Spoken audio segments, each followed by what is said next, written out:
SeizYourBusiness.com podcast with Tony Rourke and Kevin O'Flaherty. SeizYourBusiness.com, making you money. Share it on Facebook, share it on LinkedIn, Twitter, our blogs, YouTube videos, listen to our podcast. It's so hot that it's burning up the stereo. Welcome to the SeizYourBusiness.com podcast. My name is Kevin O'Flaherty from O'Flaherty Law. I'm joined today by my radio partner, E.J. Johnson of Liliana Properties. Hello. And our guest today is Don Krause of the Midwest Group.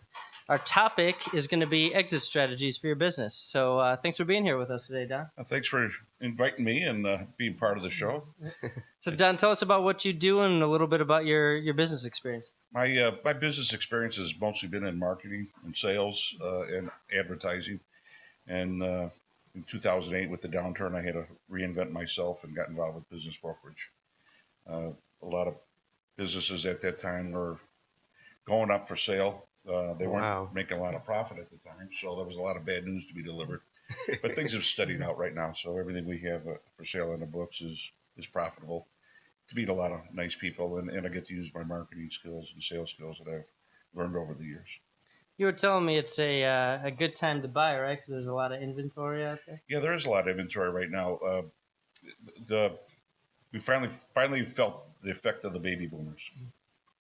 All these people now that are retiring and that they have these businesses that they've started. They have a lot of entrepreneurial skills and feeling back then.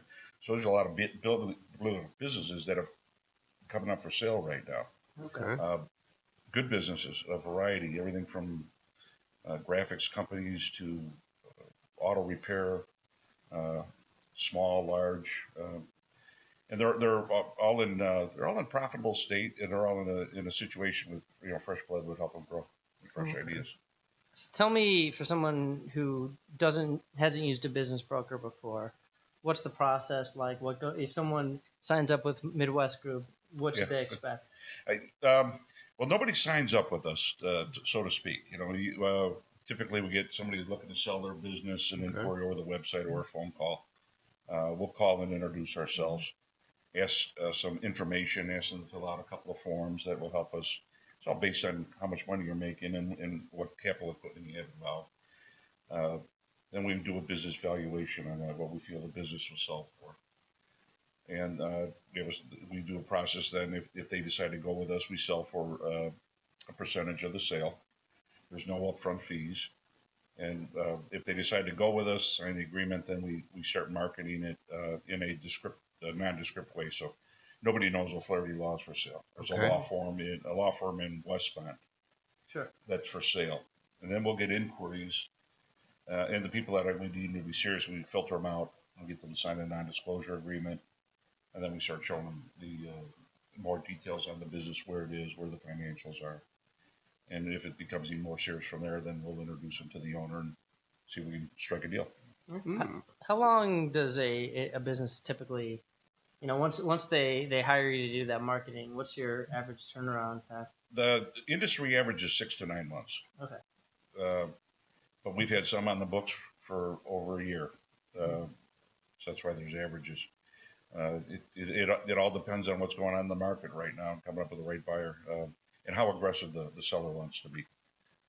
And how does that actually work as far as the seller? Do he come up with the money up front, or does he go through a bank, or a combination?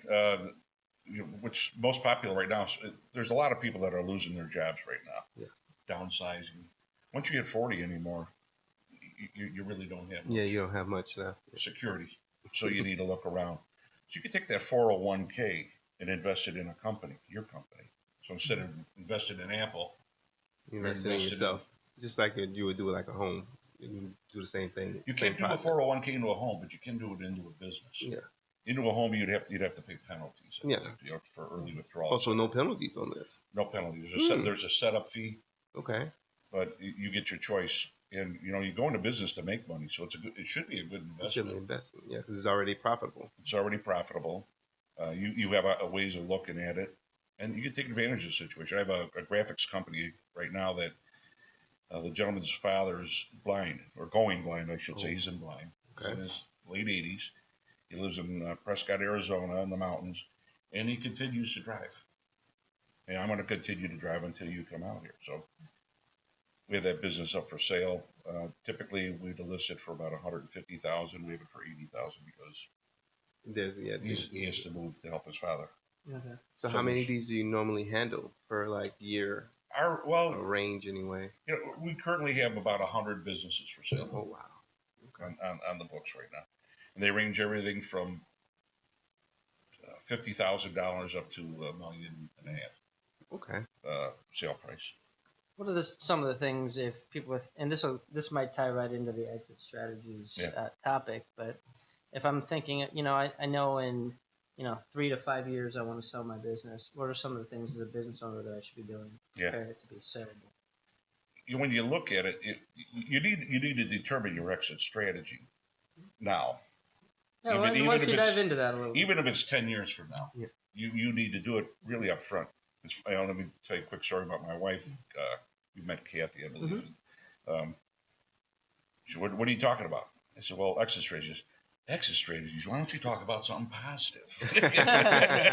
Hey, for the guy exiting the business, that is positive. Well, that's the way we look at it. But how do you want to go out? I brought some notes in terms of the different ways of going out. But one is, bleed the company dry.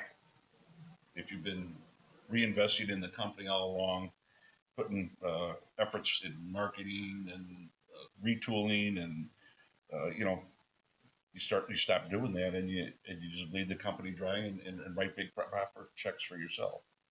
Okay. At the end of the day, your business is not worth much because you haven't reinvested much. You might be able to sell it, but sounds probably just bleeding something dry never sounds like a good strategy. Is that something that you recommend sometimes? Doesn't do any good for me as a business broker, but certain situations it does. If it looks like it's something that's really not going to sell, that would be the easiest way to get the customer. Look at it too, is that if you could get an extra $100,000 out a year for 4 years, and you can sell the business for $200,000, it's not a bad strategy. Sure. So that's how you have to look at those numbers. Would that be something that you would tell one of your, like, somebody came to you with that scenario? That would be something that you would say? Probably can't help you. Probably can't help you with it. We can get you $200 now, and if the accountant looks at it and says, well, we can make this much out of it for the next few years, and it'll be more than what you can sell it for now. Oh wow. Okay. That's surprising to me, because you'd think in that situation, if a company is strong enough for you to bleed dry like that, you'd think you'd be able to just put good leadership in place, and rather than bleeding it dry, you kind of like pay yourself to do nothing and do a slow burn over 10 years rather than 4. You look at it, but if you don't dissolve yourself from that company, you have liabilities, and you get to the age where you just don't want to do it. Yeah, you don't want to deal with it anymore. You don't. Yeah. That's the problem. So it's I don't recommend it very often, but it is a liquidation. I've got one that might be happening now just because pretty much selling everything, getting rid of everything. Yeah, the equipment in the company is worth some money. There's not a lot of value right now in terms of what it's selling in that, and it might end up being a liquidation sale. Is that something you help people with? Basically, rather than selling the goodwill of the company, just selling all the assets to a competitor? Yeah, I would help set that up. It's obviously I don't make much money doing that, but we're out here for the long haul. Sure. So if I can help somebody through a situation, then they'll remember me and refer give you that referral. We work with some people that buy. A lot of our businesses are restaurants, so we work with equipment people on that. We know the people that will be interested in buying used equipment and have a market for it, know what to do with it. So in those instances, we call them. Once again, it's really not a preferred method, but it might. We're in one right now where it might end up being that way, though. So it's not. The equipment is well. We got the business up for sale for $80,000, and some things that came up. I thought we had a buyer, but the equipment itself is worth almost $90,000. Oh, so you go to different competitors. You wouldn't just put the sign out saying liquidation sale, right? No. Big liquidation sale. No, everything we do is non-discreet as possible. Because you don't want the customers to know. You don't want employees to know. Very true. that the business is up for sale because the business could start plummeting. You could be losing employees. They got to find a new job. They're going out of business. So we try to be. It's surprising that you'd ever have a situation that the business is up for sale for less than the market value of the equipment. There's got to be something in the business that's over and above that value. Yeah, there is some, huh? but it's really not it's not self-sustaining for somebody to make enough money to make a living off of it. Okay. On top of it, and it's this happens to be in a market that's just become very overpacked right now. Yeah. A lot of people got into it a few years ago, and the stronger ones will survive. Yeah, that's the way it works. Yeah. Natural selection. Sometimes I feel like the bearer of bad news, and I haven't made that liquidation phone call yet because I just found out Sunday. Would you like to announce it on our podcast to your client? Yeah. No, but I'm like, hey, client, watch this video. Yeah, we can't give me a call really- if you have any questions. Yeah. Another method might be selling to a friendly buyer. Okay. 30, 40 years ago, it was pretty common to the son or daughter to take over a business.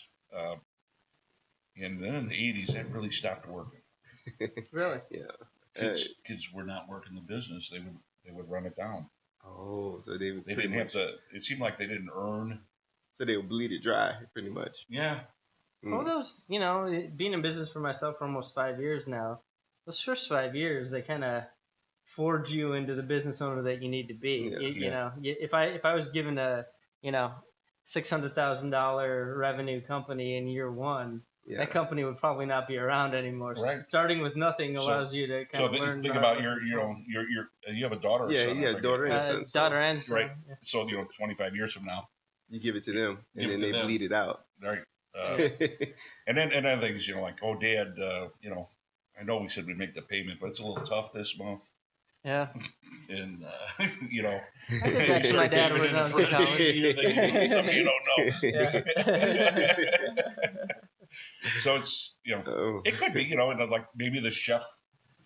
I've always wanted to own a restaurant, but it doesn't mean they can run a business if they're Sure. a good chef.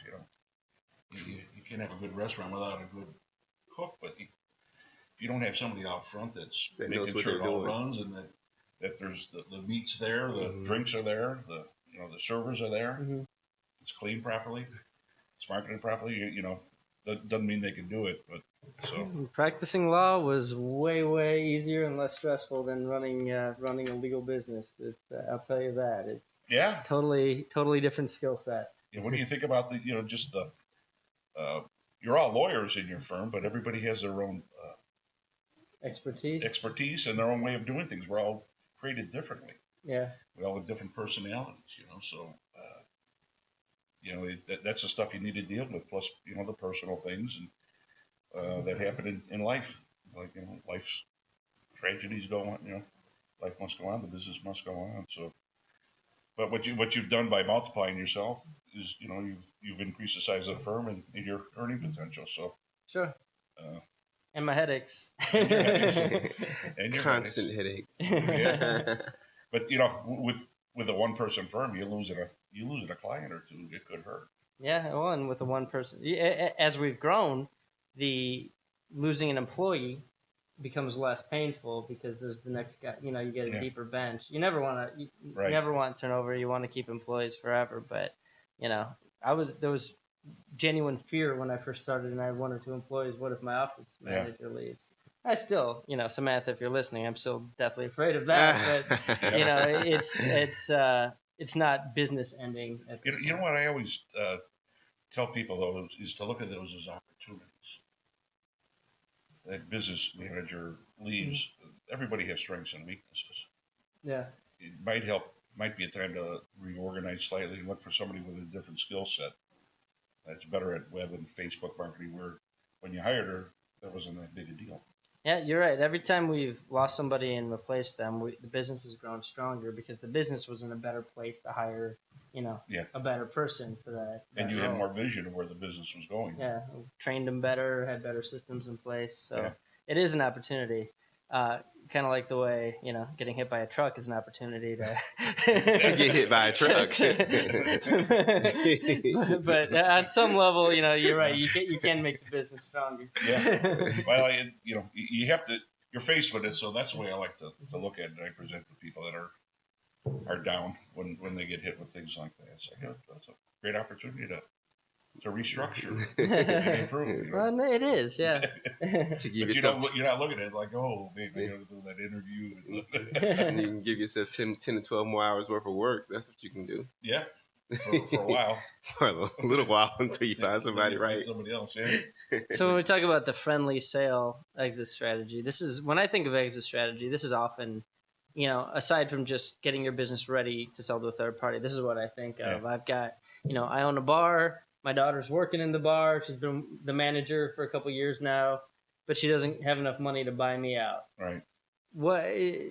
Any suggestions for someone in that? Because I've actually had a client in that scenario. Yeah. Where he wants to retire now. Maybe if he thought about it, 10 years ago, they could have worked out a compensation package. Yes. Seller financing is something that, I need to talk to you about it and some other people because it's also becoming more necessary to do it legally and properly. And for this guy's daughter to be legally bound to having to pay that, not just I'll take care of you, Daddy, Sure. type thing, and to structure it properly, like a loan. That's really kind of a difficult thing right now, seller financing in the market. And also that once again he's got the liability. She gets caught selling to a minor. His name is still on the business, Yeah. But you could somebody, get around that, but then he's got less control. So you would, if he wants to ease out of the business and give her control, but keep his name on the title, then he's still got the liability. What we see a lot of people doing, especially with third parties, is doing the seller financing where they sell the business. They've got a financing agreement, and then the business is the collateral to go back in and take the business back over if they miss a payment. The danger there is, what if the guy runs the business into the ground? Then you don't maintain any control over it. It's a tough situation, and to me it seems like it should be easier, but once you start playing out the scenarios that could happen. Well, that's why you say start planning for your exit strategy now, because if I've got a key employee or a family member that I know, 15 years down the road, I'm going to want to get out. I'm 15, I want to get out at 65. You start at 50, paying that person less paycheck to paycheck and compensating them with a greater share of the ownership until eventually they've taken over the ownership with their sweat equity. Yeah. And that's a tough thing. That's a tough thing too, because that person's got to work for less money at first, but if the business is profitable, they'll get a share of the profits along the way. Yeah, and you can do it in the form of a stock option, buy out that where they become part. Elaborate on that a little bit. Well, this is when you incorporate, you have shares of stock in your company, and then typically, if you're a sole proprietor, you own 100% of the shares. So you could do stock offerings within the company without going to Wall Street, et cetera, and start structured properly, legally, but start offering shares out to employee buyout. And that's another option too, is employee. It doesn't just have to be one person. There could be a couple people that get together to buy the company.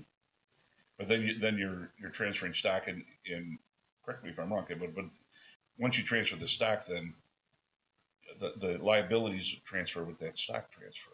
Sure. But if it's a corporation and everything's set up properly and you haven't signed any personal guarantees, then everyone's liability is limited to the corporate assets. So nobody's going to be personally liable for anything except for their own personal negligence. So that's the whole reason that you incorporate. Yeah.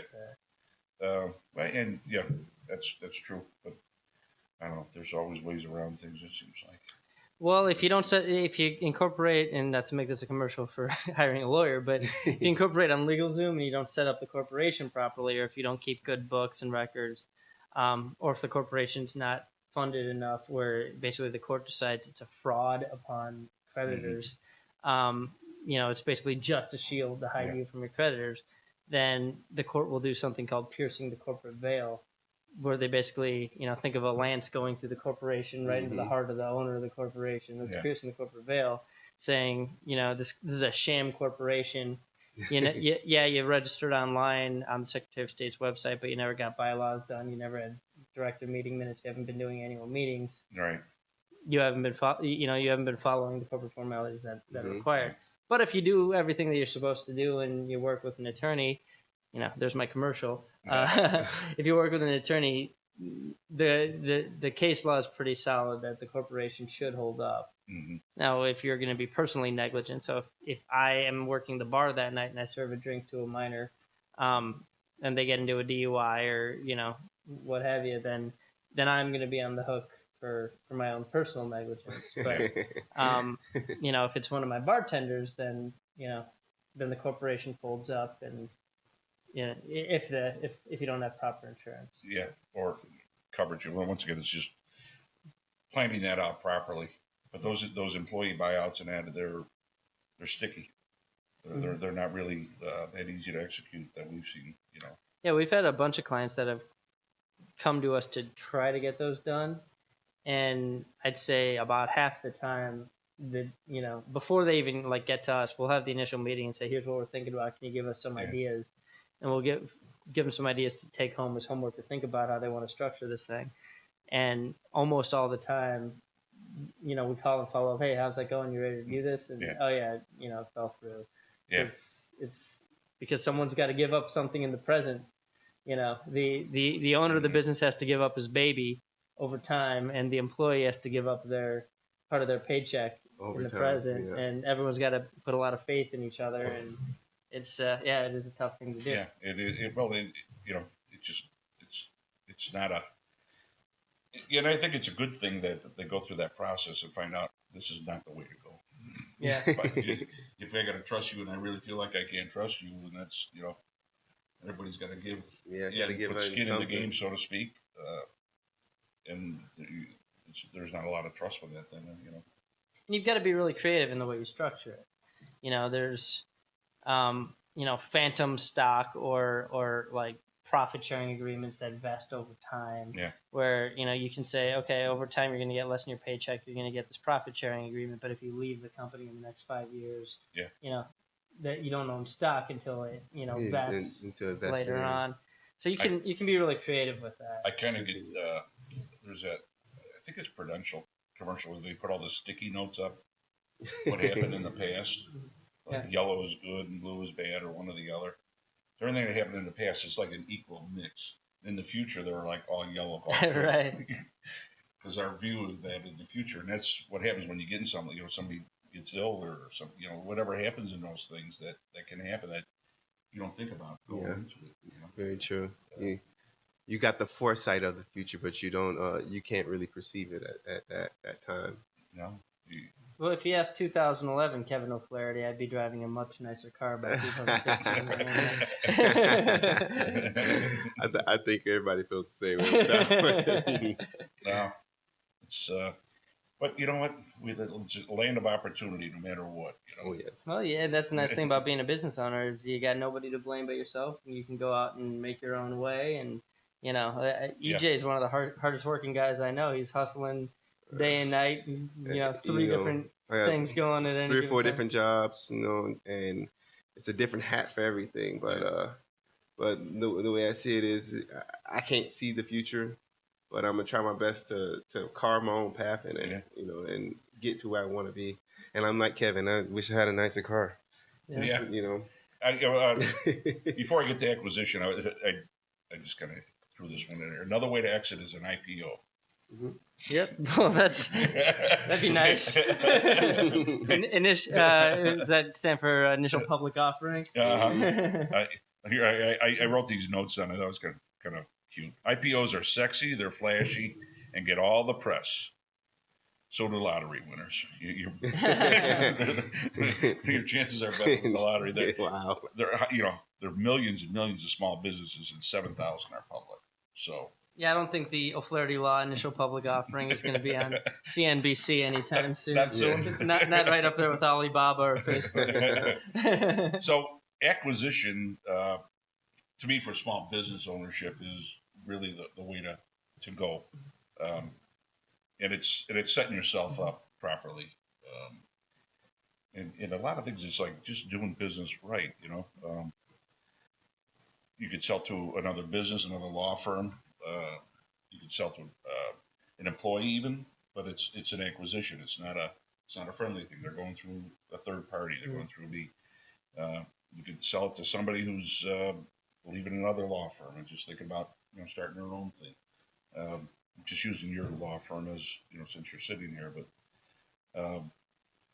what you need to do is a lot about what you're talking about with incorporating. Have your financials up to date, clear processes and procedures, an active marketing program, and then keeping this up on an ongoing basis. Have an active marketing plan going. Have that Facebook and social media. I'm too old for that. No, you need to get involved in it with your company. And so you need basically a handbook like you get with your car. When you buy your car, here's how the car runs. Mm-hmm. You need a handbook for your business. Here's how, Scott Mathis, who's hosted the podcast with us several times, he's owned jewelry stores, and he had a handbook, and he said, my mom should be able to come in and take this handbook and run my business for a day. That's what you want to do. Does that actually kind of factor into the price, or whether it gets sold or not? What the processes and procedures? Yeah, it doesn't always affect the price, but the saleability. So it's not how much you sell it for. It's if you don't have that, no one's going to want to buy it anyway. But indirectly, though, if you have good process procedures and you're keeping up with your marketing plan, and you're keeping relevant, your business is going to be good. Yeah. But I'm 65. I want to get out. So I don't want to just start this when I'm 64 and a half. Yeah, sure. You started when you're like 50. Or when you start the business. When you turn 60, your exit strategy should start when you start your business. I want to get out of O'Flaherty when I'm 65, let's say. That should be your goal. That should be part of your business plan. And you should be looking at that every year. What do I need to do that? And you need to just be keeping relevant, keeping your process going. Because as we get older, and you know what, I've done pretty good. I got some money in the bank, made some good investments. If the firm's doing okay, it'll if you don't keep on it, it'll tend to run itself down. Sure, you're not coming in every morning, checking your records, writing people, making sure that everything gets done. Starting that new process, that new thing that comes out, it changes so quick these days. So if you're not doing that, but you're gonna be not only short selling yourself, but or getting managers in place, or you need to keep these processes up. You need to keep reinvesting in your company. And then when you're 65, when you get to 63, that's when you really start. Okay, now let's anchor down. Let's talk to a broker, because I don't want to be in a big rush to sell this thing. I want to be out when I'm 65. I'll take a couple of years. Sure. Right buyer. Well, you were saying earlier offline that when the inventory is up like this and it's harder to get a quick turnaround, people who would normally be able to sell their business for like, let's say $100,000, lower it to 70 real quick. Yeah. Because they're in a rush and they need to get out. Right. Either that or the market's flooded, right? Right. In certain things it is flooded. Yeah. Saturated. Yeah. Like, so much going on. But a good, well-run business is so much easier to sell. It shows as soon as you walk in to show the business. Yeah. And they'll try to beat you down on price by, well, I looked on Biz by Sell and it's doing kind of similar numbers and it's lower price, and like, well, what's it look like inside there?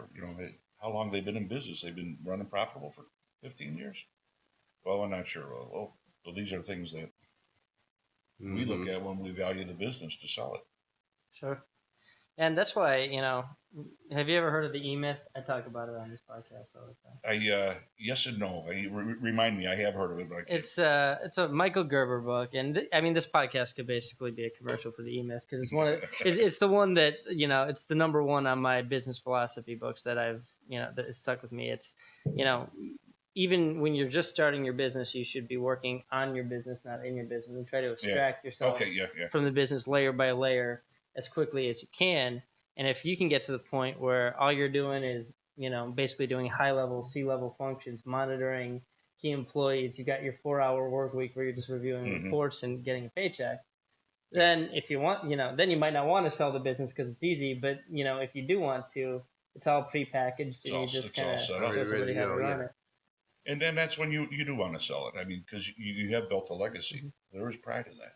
Yeah. You put a lot of sweat equity into it, aside from your own cash and that, to get it up to that point, and there's some pride in it. So, you want to do some other things, maybe whatever that might be. I've seen people get out of business, and I'll get into another one. And a friend was a sales rep. When he hit 70, he sold that business, and he quadrupled his money in oil or gold.